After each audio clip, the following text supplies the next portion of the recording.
In early 2015, a man named Aaron Quinn lived in Ma Island.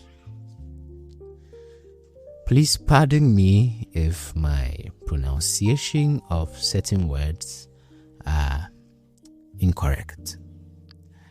I am an African and I have a very different kind of accent, so some of these words might be a bit difficult for me to pronounce, so pardon me to pronounce them the way I can.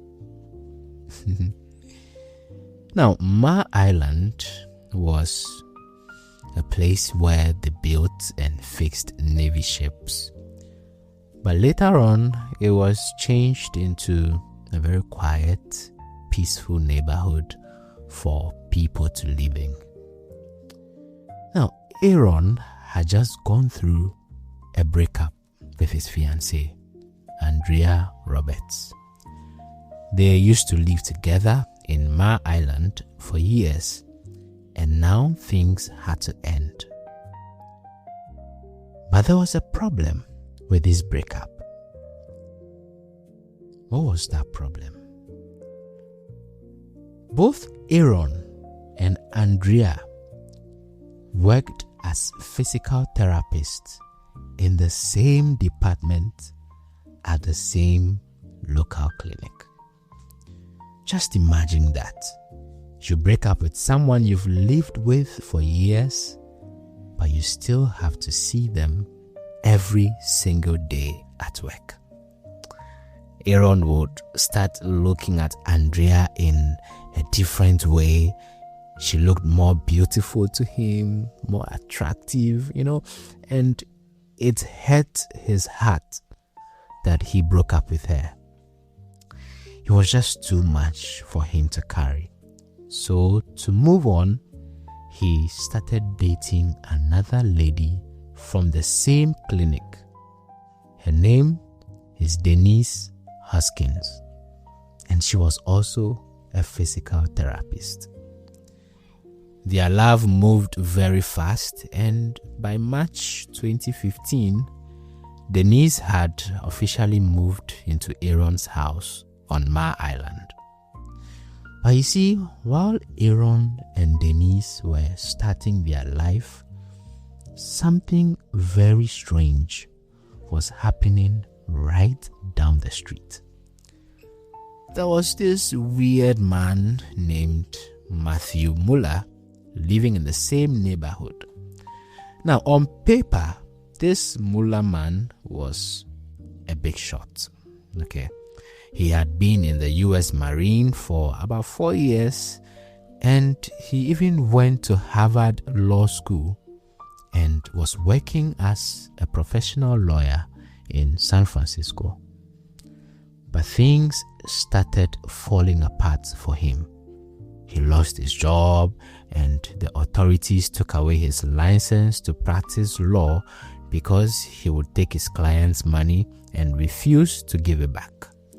And on top of that, he was suffering from bipolar disorder, which made his moods and his thoughts very unstable. Around the same time Denise moved in with Aaron, the neighbors started noticing something strange in the area. They would see a man dressed in all black clothes, or sometimes even in a swimsuit. This man would be climbing people's fences and peeping through their windows at night. Everyone was so scared that they even gave him a nickname: the Ma Island Creeper. At this point, Muller's mind, because of his bipolar, started playing tricks on him. He became convinced that there was a secret group of powerful people who were controlling the whole area and doing these things to society. And for some reason, he decided that his neighbors, Aaron and his ex-fiancée, Andrea, were part of this group. So he spent months watching Aaron's house, tracking every single thing he did. He even flew a camera drone over the house to study the yard and the roof from the sky. Then he hacked into the internet, and by watching their internet traffic, he knew exactly when Aaron was home, when he was using his phone or his computer, and when he was asleep. So on the 23rd of March 2015, between 3 and 5 o'clock at dawn, Muller broke into Aaron's house. He was wearing a full-body swimsuit that stranger used to wear in the community, and he was carrying something in his hand.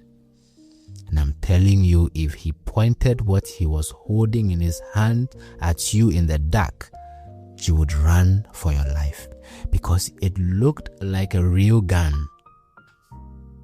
But it wasn't. It was just a toy water gun that he had painted black. He had even taped a flashlight and a laser pointer to the gun to make it look like it was a dangerous weapon to anyone who saw it. Then this Muller guy walked straight into the main bedroom and shined his light into Aaron and Denise's face to wake them up. He ordered them to lie down on the bed immediately. So while he was moving around the room, he started talking to people who weren't even there, like he was a madman or something like that. He was shouting things like, "Group 1, move! Group 2, stay in position!" Like he must have done this just to trick them into thinking that a whole team of heavily armed soldiers had taken over the house, when in fact he was the only one. Or perhaps it could be that his bipolar had set in, making him think he was still in the Marines commanding troops.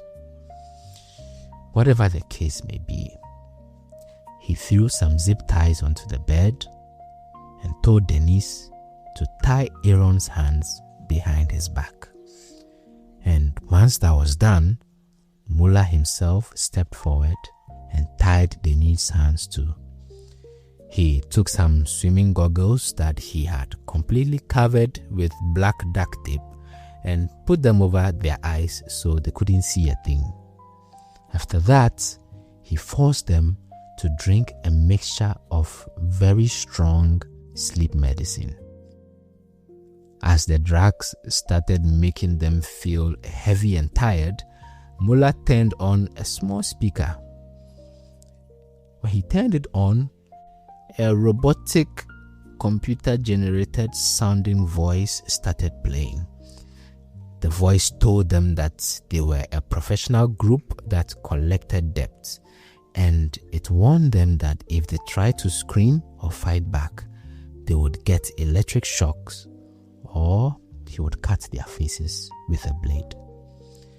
But then, while Aaron and Denise were lying there tied up, Muller realized something. His initial plan was to target Aaron and Andrea, who was Aaron's ex. So when he saw the girl who was lying on the bed, he realized it wasn't Andrea. He had no idea that she had packed out of the house.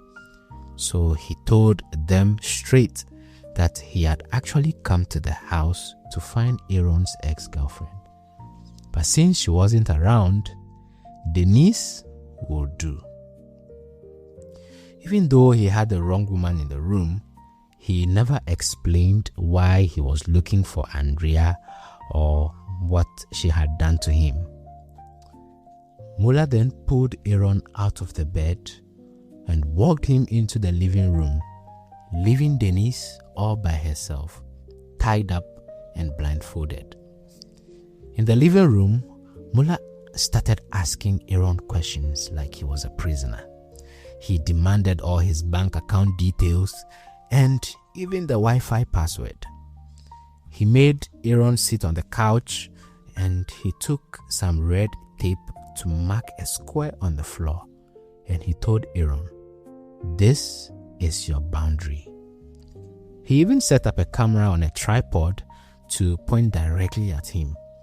And he warned Aaron that his team were watching his every move from the camera.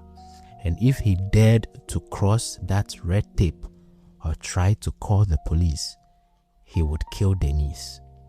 He then added that if he wanted his girlfriend alive, he would have to pay a ransom of $15,000, split into 2 equal payments.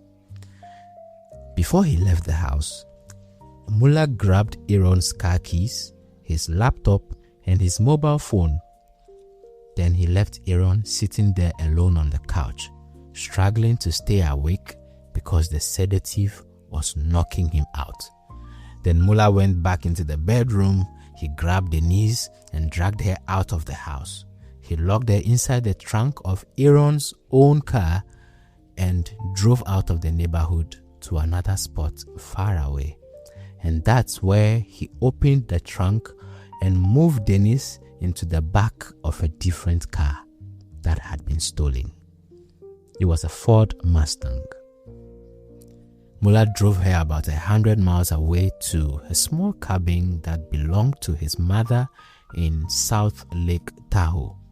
He took her inside and kept her there as a prisoner. Back at the house on Ma Island, many hours had passed since the intruder had gone. Aaron finally woke up from that deep sleep and managed to struggle and get his hands free from those zip ties. He stood up, and the first thing he saw was a camera in his living room with a small red light blinking on it. Remember, the intruder had told him that this camera was connected to the internet and his friends were watching Aaron's every move. So he was afraid. He didn't want to call the police immediately because he thought that those people were watching him and they were going to kill Denise. Instead, he picked up his phone and called his brother. Now, his brother was an FBI agent, and when he heard the whole story, he told Aaron to hang up right away and call the local police at once. So at 2 p.m., Aaron called the Vallejo, I think it's pronounced Vallejo or Vallejo. Please pardon me. Right? I'll pronounce it Vallejo, if that's right. So Aaron called the Vallejo police. He told the operator that some people had broken into his house, forced him to take drugs, tied him up, and kidnapped his girlfriend. He also told them about the ransom demand. The Vallejo police came to the house, picked up Aaron, and took him straight to the station. There was a detective there called Matt Mustard. He took Aaron into a room and started asking him questions. Now you have to picture Aaron. Aaron was still wearing the same clothes from when he was tied up, and he was very, very sleepy. The medicine was still working in his system, so he was struggling just to keep his eyes open. But this detective didn't care about Aaron's condition at all. He kept Aaron in that room and questioned him for about 18 hours straight. The detective kept telling Aaron that his story didn't make any sense. He said, "Hey, look at your doors. They are not broken. Who wears a wetsuit, a swimsuit, and uses lasers to rob a house? This thing doesn't happen in real life." So the next day, they brought in a lie detector machine to test if Aaron was telling the truth. After the test was over, the agent looked at Aaron and told him that he had failed the polygraph test. While Aaron was still inside the station, being treated like a suspect, the Vallejo police went outside to talk to the media. They stood in front of the cameras and told the whole world that a woman had been kidnapped from her home for money and asked anyone with information to come forward to help them find Denise. Just a little after noon on that same day, a reporter at a local newspaper received an email from someone who didn't give their name. This email said that the kidnapper would bring the lady back safely the very next day. And true, on the morning of March 25th, Matthew Muller took that stolen Ford Mustang and drove it 400 miles south, all the way from Lake Tahoe down to Southern California. He pulled into an alleyway in Huntington Beach, right near the house where Denise grew up. He just dropped her off with her bag and drove away. Nobody paid $1 of their ransom money though. You would think that the police would be happy that Denise was back, but that evening, the police stood before the media for another press conference. This time around, they told reporters that they had looked at everything and they didn't see any proof of kidnapping. They said the whole thing was just a fabricated story. He even said Aaron and Denise had wasted the community's time and money and that they should apologize to the public. This news went everywhere across the country. The TV stations started calling it the Gone Girl kidnapping. They were actually comparing it to one famous book and a movie where a woman fakes her own disappearance to trick everybody. But Denise didn't just sit down and leave it for God. She hired a lawyer and the lawyer had to defend her on this matter. So the very next day, they went to the press and challenged the police. The lawyer said, "Wait, where is your proof that this was faked? You haven't shown us anything. As a whole law enforcement department, you come out to make such bold and baseless conclusions." He even explained that Denise didn't talk to the police immediately because she had been through a lot. She was tied up and dragged. Some reports say she was even assaulted by Matthew Muller on camera and threatened to post it online if she contacted the police. Plus, she was very terrified to talk to the police after she saw them treating her boyfriend like a murder suspect instead of someone who had just suffered a terrible trauma. Then, on March 26th, a very long email, about 9,000 words, close to 10,000 words, was sent to a reporter at the San Francisco Chronicle. The person who wrote it said they were part of a professional group of thieves. Of course, we know this was written by Matthew Muller. The person explained the whole kidnapping in exact detail and said clearly that Denise was telling the truth.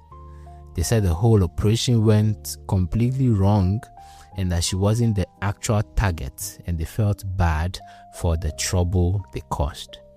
And to prove they were really inside of Denise's home, or let me say of the Ma Island home where Aaron stayed, they sent photos of the internet router from Aaron's living room.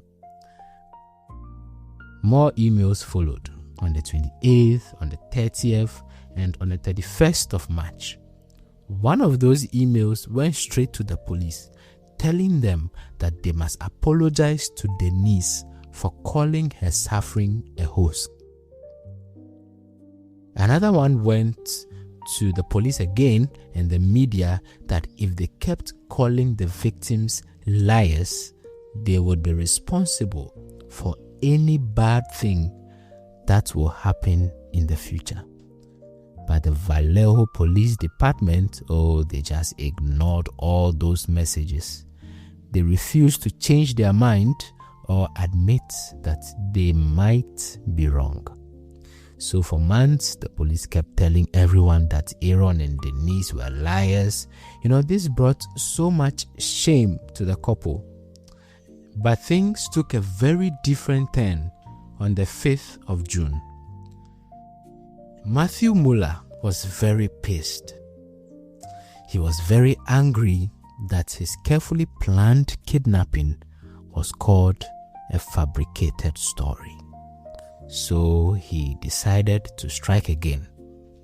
He went to Dublin, California, which is about 40 miles away from Vallejo, and he broke into another house. He walked into the master bedroom where a husband and a wife were sleeping. Their names, I think, are withheld from the public per my research, so we will treat them anonymously. Muller told this couple to lie face down on the mattress and tried to scare them by saying that he had kidnapped their daughter, but she was safe in his hands. He brought out zip ties to tie the husband's hands first, but this husband was so strong and he wasn't going to sit down there and watch Matthew tie him up. So he turned around, fought back, and tackled Muller to the floor. Then he shouted for his wife to go get him a weapon. Immediately Muller saw that things were getting very serious. He hit the man in the head with a flashlight, escaped his grasp, and ran out of the house. But during the struggle, Muller's phone slipped out of his pocket and fell right under the bed. When the Dublin police came, they found the phone and took it as evidence. They checked the information on the phone and saw that it was registered to Muller's stepfather.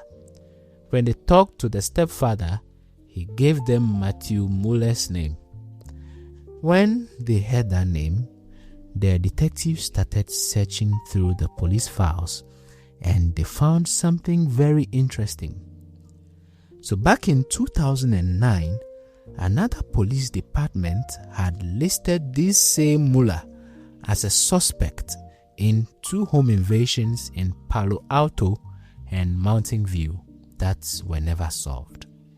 On the 8th of June, Muller called his mother to come and pick him up from South Lake Tahoe. After that, he borrowed his brother's car, but his run was coming to an end. The next day, the officers from the Alameda County Sheriff's Office drove up to that same cabin in South Lake Tahoe and arrested him for the Dublin break-in. He didn't even put up a fight. A police sergeant named Mr. Karausu went to the cabin to inspect it. The first thing she saw was a Ford Mustang parked outside, and she confirmed that this was a stolen car from a case she was working on. When she went inside the cabin, it was like a criminal store. She found laptops, phones, stun guns, and ski masks. She even found a blood pressure cuff, a water pistol with a laser attached to it, and several pairs of swimming goggles, all covered in black tape. Now, Sergeant Karausu noticed a single long strand of blonde hair stuck to the tape on one of these goggles. She knew that the people from the Dublin house didn't have any blonde hair, but she remembered reading that there was a strange case in Vallejo and the one claiming to be a victim had a blonde hair. So she kept that hair as evidence. She opened one of the laptops and what did she see? Aaron Quinn's name was right there on the screen. She went outside to that stolen Mustang and turned on the car's GPS system to see where the car had been. When she checked the history, she saw a recently saved address in Huntington Beach, and that was the exact same city where Denise Huskins had been dropped off by Matthew. Sergeant Karausu saw that every single item she found in that cabin matched the story Aaron and Denise had told the police from the very first day. She didn't even waste her time talking to the Vallejo police because they were already convinced that the couple were liars. So instead of going to them, she packed all of the evidence and sent it straight to the FBI. The federal agents checked all the evidence, and it was very clear that everything was exactly as the couple had reported. So on the 13th of July 2015, the federal authorities held a press conference and told the world that Matthew Muller was responsible for the Dublin and Vallejo kidnapping. That same day, Aaron and Denise sat down with their lawyers in front of the media and made it very clear that the Vallejo Police Department owed this couple a huge public apology for what they put them through. Now that the truth was coming out, the investigators went back and rechecked those long emails that Muller had sent to the newspapers months before. In one section, he had actually explained that he was watching the neighborhood and his real target was Aaron's ex-girlfriend.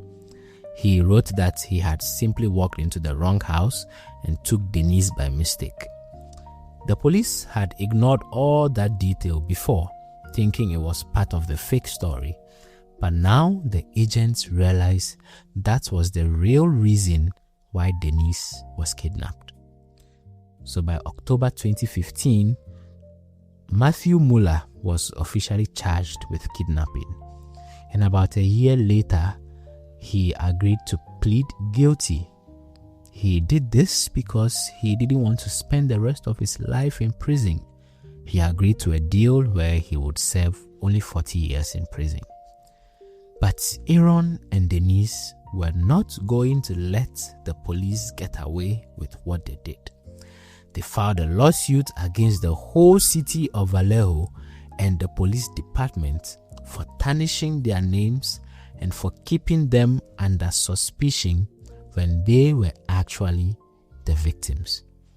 In March 2018, the city finally agreed to pay them $2.5 million to settle the case. The police also stood before the public and gave Aaron and Denise a formal apology for how terrible they had handled the case from the start.